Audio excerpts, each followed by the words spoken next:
Learn Men's Living TV. We're here with the awesome Toby Travanner, Australia's #1 business MC. Hey Toby, how you going? Thanks for having me here today. It's a pleasure. Tell us, what do you enjoy doing about your work? Well, it's interesting, isn't it? It's always embarrassing to say you're Australia's #1 anything in one sense.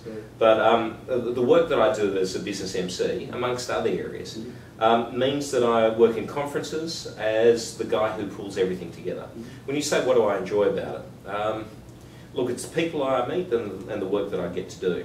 So, in essence, it's a little bit like being the no-name brand Ray Martin. Right. If you know what I mean. Yeah. So I have to not only do all of the kind of standard stuff like welcome everybody, you know, here's the housekeeping, but I get to listen to all the speakers, and I'm the guy who kind of segues to make sure that there is a common thread between one speaker and the next, which is good fun because I have to stink on my feet. I have to fly sometimes by the seat of my pants. But as I tell my clients, I can guarantee you there will be at least one person listening intently to every speaker, and that's me, because I have to kind of summarise it all. What it allows me to do, though, is I get to listen to a lot of really interesting people, really interesting topics in areas that I wouldn't normally listen to, as well as meet and spend some time with some amazing people who are extremely famous worldwide. You know, recently it was good fun, spending time with Julia Gillard, a number of government ministers. That's all right, that's pretty cool. The Governor General, she's just a delightful woman. Spending an hour on stage, personally interviewing Richard Branson has got to be one of my bucket list highlights. You know what I mean? The guy is just amazing, absolutely amazing. And what's interesting is he's got a really strong public persona, right? It's all about the prank and the gag and being out there. But as a human being, he's a really humble, quiet man.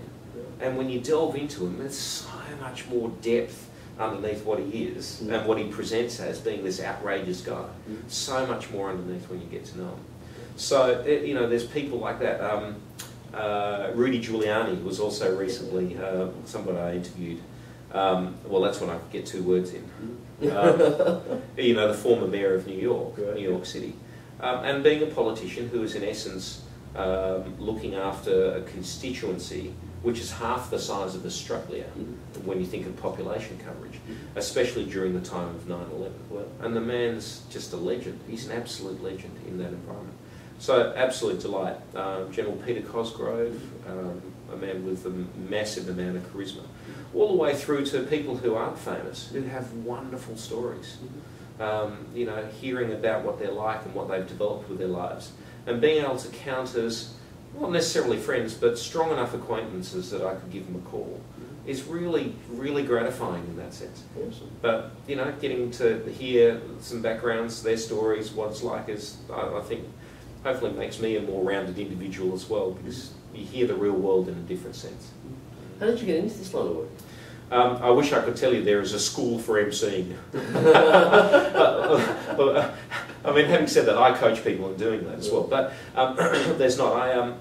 My background's many and varied in one sense. My background's actually in medical research. Okay. So I studied histology and biomechanics at university. Realised very quickly that meant that you're not actually a scientist, but you're a politician.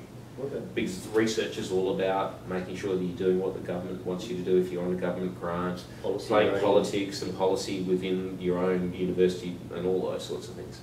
So I ended up leaving that as a career and got work with IBM as a health industry specialist. Okay. I learned very quickly that meant selling to the health industry. But it was a fantastic training ground.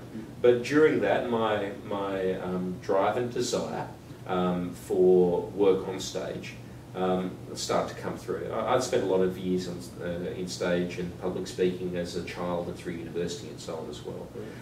And so I ended up doing product announcements for them. I worked in the consulting relations group and that sort of thing. One thing led to another. I got a role as within their education consulting division and ran their professional skills curriculum for Asia Pacific for a while. And in essence, a learning event is a speaking event, it's just smaller. Right. But before you know it, when you're doing a product announcement to IBM's customers, and there's 500 people in the room, you're doing that job.